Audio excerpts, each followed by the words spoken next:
ಇವತ್ ನಾವ್ ನೋಡಕ್ ಬಂದಿರಿ ಕಾಕಡಿ ಕರಿ ಕರ್ನಾಟಕ ಒಳಗ ಮೋಸ್ಟ್ ಫೇಮಸ್ ಇದ್ದಿದ್ದಂತ ಕರಿ. ನಮಸ್ಕಾರ ರೀ, ಬೆಂಕಿ ಬಗ್ಲದ ಅನ್ಕೋತ ನಾವ್ ಇವತ್ತು ಹೊಲ್ದಾಗ ನೀರ್ ಹಾಸ್ಬೇಕಂತ ಪೈಪ್ ತರಕ್ ಹೊಂಟಿವ್ರಿ. ಮಳಿ ಬರ್ತದ ದಾರಿ ಕಾದ್ ಸಾಕಾಗೋಗೈತ್ರಿ. ನೀರ್ ಹಾಸ್ಬೇಕಂತ ನಿರ್ಧಾರ ಮಾಡ್ಬಿಟ್ಟಿವ್. ಪೈಪ್ ಸ್ವಲ್ಪ ಕಮ್ ಅದಾವತ್ ನಮ್ ದೋಸ್ತನ ಹೊಲಕ್ ಹೋಗಿ ಪೈಪ್ ತರಕ್ ಹೊಂಟಿವ್ರಿ. ಹಗದಾಗ ಸಾಲ್ಕ ಪೈಪ್ ಜೋಡಿಸಿ ಹೆಗಲ್ ಮ್ಯಾಗ ಹೊತ್ಕೊಂಡ್ ಹೊಂಟಿವ್ರಿ. ಅದ್ರಾಗ ಒಂದ್ ಹೊಲ್ಲಾಗ ಒಂದ್ ಟಮ್ ಹೋಗಂಗಿಲ್ರಿ, ಅದಕ್ಕ ಹಿಂಗ್ ಹೊತ್ಕೊಂಡ್ ಹೊಂಟಿವ್ ಟಮ್ ತನಕ. ಅಲ್ಲಿ ಹೋಗಿ ಹಾಕೊಂಡ್ ಸೀದಾ ಇನ್ ಬಿಟ್ಟು ಬಿಡುದ್ ನೋಡ್ರಿ ಹೊಲಕ್. ನಮ್ ಹಿಂಗೆಲ್ಲಾ ಕಟ್ಕೊಳಕ್ ಹತ್ತತ್ರಿ, ಇಲ್ಲಿಕಂದ್ರ ಜಾರ್ ಬಿದ್ದು ಬಿಡ್ತಾವ ತಳಗ್ ರೋಡ್ ಮ್ಯಾಗ.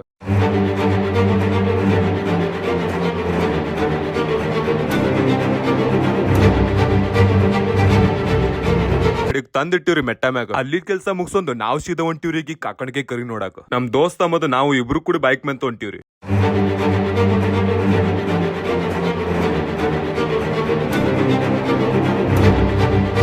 ಕಂಡಾಪಡಿ ರಶ್ ಇತ್ರಿ. ಮ್ಯಾಕ್ ಕುಂದ್ರಕ್ ಇಲ್ಲಿ ಜಾಗ ಇದ್ದಿಲ್ಲ, ಹುಡುಕ್ಯಾಡಕತ್ತೀವ್ರಿ ಎಲ್ಲರ ಜಾಗ ಸಿಗ್ತೈತೆ ನಂದು.